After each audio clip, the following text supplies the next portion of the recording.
Dalam kesempatan kultum siang hari ini, saya akan menjelaskan beberapa teman-teman iblis, beberapa macam teman-teman setan. Ini perlu kita ketahui, sebab boleh jadi mungkin selama ini kita termasuk dari salah satu teman-temannya setan.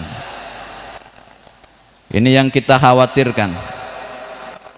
Kalau kita tahu siapa teman-teman setan, siapa teman-teman iblis, maka kita akan berusaha agar jangan termasuk dari golongan teman-teman setan. Pilihannya dua, kita ini mau jadi teman setan atau mau jadi musuh setan. Kira-kira kalau disuruh milih, pilih yang mana nih?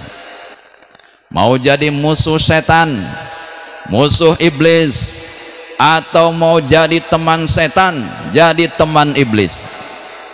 Maka pilihan tentu harus kita menjadi musuhnya setan, musuhnya iblis. Dan permusuhan antara manusia dengan iblis, dengan setan ini abadi, terus menerus sampai akhir zaman, terus menerus sampai hari kiamat. Bahkan kita disuruh oleh Allah untuk bermusuhan dengan setan ini. Jadi ada satu perintah Allah yang menyuruh kita bermusuhan, tapi bermusuhannya dengan setan, bermusuhannya dengan iblis, bukan bermusuhan dengan sesama kita, bukan bermusuhan dengan tetangga, bukan bermusuhan dengan sesama partai, bukan bermusuhan dengan antar golongan, tapi kita disuruh bermusuhan dengan setan. Inna syaitana lakum aduun, sesungguhnya setan untuk kamu adalah musuh. Dalam ayat yang lain, musuh yang nyata. Fattakhidhuhu aduwa, maka jadikanlah setan itu sebagai musuh. Jangan kebalik, jangan terpaling. Manusia dimusuhi, setan ditemani. Ini terbalik namanya. Yang benar, setan dimusuhi, manusia ditemani. Maka kita harus tahu siapa musuh-musuh setan, siapa teman-teman setan. Maka ada beberapa teman-teman setan, teman-teman iblis. Mudah-mudahan kita tidak termasuk dari golongan teman-teman setan ini. Bapak Ibu sudah tahu belum teman-teman setan? Ini setan ini sudah bersumpah, iblis ini sudah bersumpah sejak dikeluarkan oleh Allah dari surga, sejak diponis oleh Allah minal kafirin, termasuk golongan orang-orang yang kafir. Ketika sudah diponis oleh Allah, iblis berjanji, iblis bersumpah akan menyesatkan kita, anak cucu Nabi Adam ini.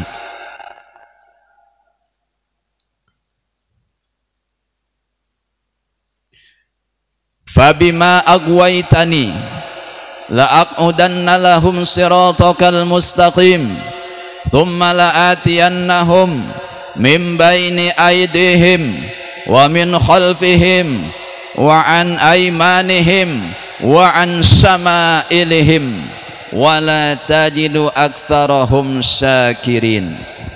Ini sumpahnya iblis untuk menyesatkan kita, umat manusia. Wahai Allah, kata iblis, karena engkau telah menghukum saya tersesat, karena engkau sudah memponis saya tersesat, maka saya bersungguh-sungguh akan menghalang-halangi umatmu akan menghalang-halangi manusia dari jalanmu yang lurus, dari jalan Allah, dari agama Islam.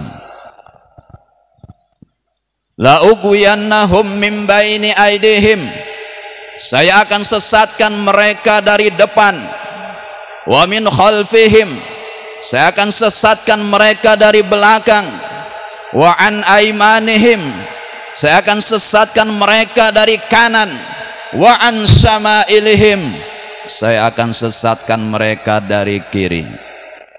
4 penjuru kita ini disesatkan oleh iblis, muka, belakang, kanan, kiri.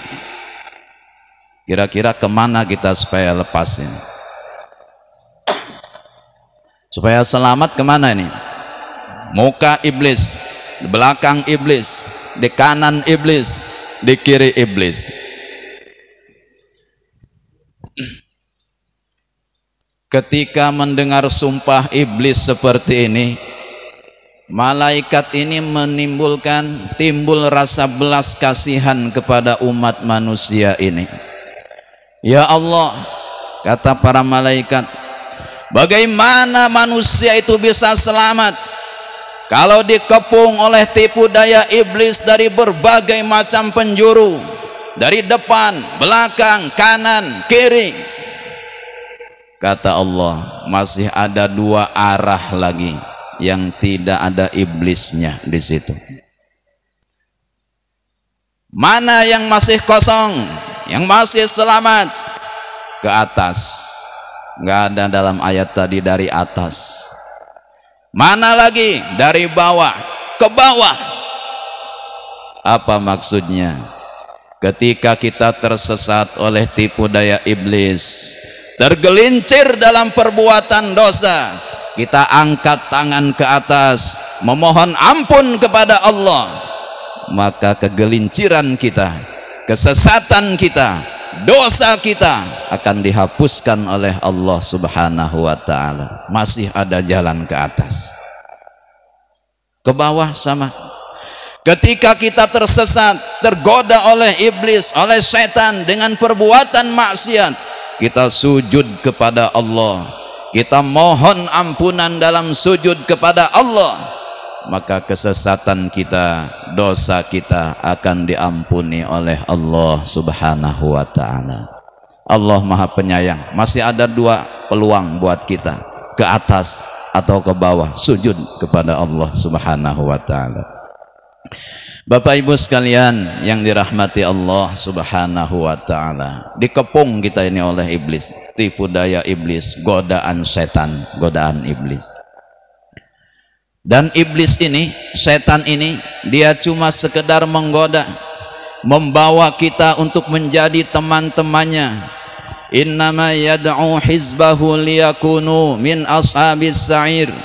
Setan itu tujuannya mengajak pengikutnya untuk menjadi penghuni neraka as-sa'ir. Tapi kalau sudah masuk di neraka, iblis cuci tangan, iblis lepas tangan. Jadi yang kebiasaan cuci tangan itu iblis. Maksudnya lepas tangan, lempar batu, sembunyi tangan. Orang sudah ribut gara-gara dia lepas tangan. Ini iblis cuci tangan di dalam neraka ini. Ketika orang-orang kafir sudah masuk ke dalam neraka, iblis pun masuk ke dalam neraka, maka disuruh oleh Allah iblis ini supaya berkhutbah, ceramah di neraka. Disuruh pidato tuh iblis di neraka. Maka disiapkan mimbar, podiumnya dari api. Kemudian dipakaikan baju kebesaran kepada iblis, tapi bajunya dari api juga. Dipakaikan mahkota di kepala iblis, tapi mahkotanya juga dari api. Naiklah si iblis ini ke atas podium, ke atas mimbar, lalu ceramah.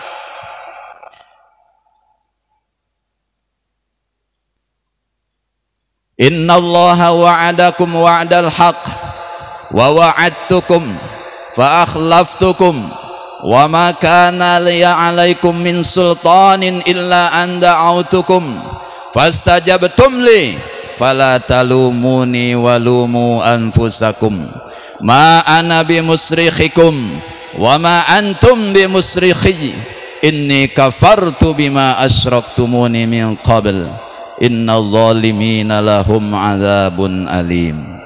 Ini pidatonya iblis, pidato terakhir di neraka. Ketika iblis ini pidato, semua perhatian tertuju kepada iblis.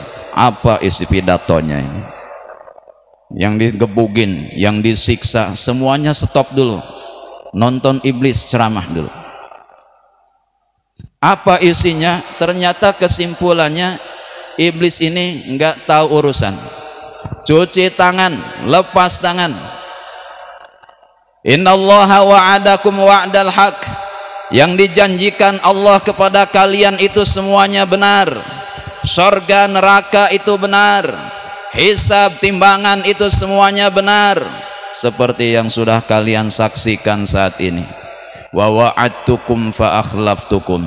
Sementara yang aku janjikan kepada kalian itu semuanya tidak benar. Gak ada yang benar yang saya janjikan, kata iblis. Wa ma kana liya 'alaikum min sultanin illa an da'autukum. Aku tidak punya kekuasaan kepada kalian selain sekedar mengajak saja, membisiki, membawai, tapi kalian yang mau ngikut. Saya cuma ngipas-ngipasin, bisik-bisikin, tapi kalian yang ikut. Ma ana bimusrikhikum wa ma antum bimusrikhiyya. Maka pada hari ini saya tidak membebaskan, tidak bisa membebaskan kamu, tidak bisa menyelamatkan kalian. Kalian juga tidak bisa menyelamatkan saya masing-masing. Inni kafartu bima asyraktumuni min qabl. Saya berlepas diri dari yang kalian sekutukan dengan aku waktu di dunia. Lepas, cuci tangan. Lalu apa kata iblis? Innal zalimina lahum adzabun alim. Maka orang-orang seperti kita ini yang zalim-zalim ini sudah selayaknya dapat siksa yang pedih. Udah sama-sama disiksa aja kita. Ini iblis nih. Put sarapan sudah semuanya. Ternyata isi pidatonya menyakitkan iblis ini. Menyakitkan penduduk penghuni neraka, Bapak Ibu sekalian. Itu sudah seperti itulah pekerjaan iblis. Mencari teman sebanyak-banyaknya untuk masuk ke dalam neraka.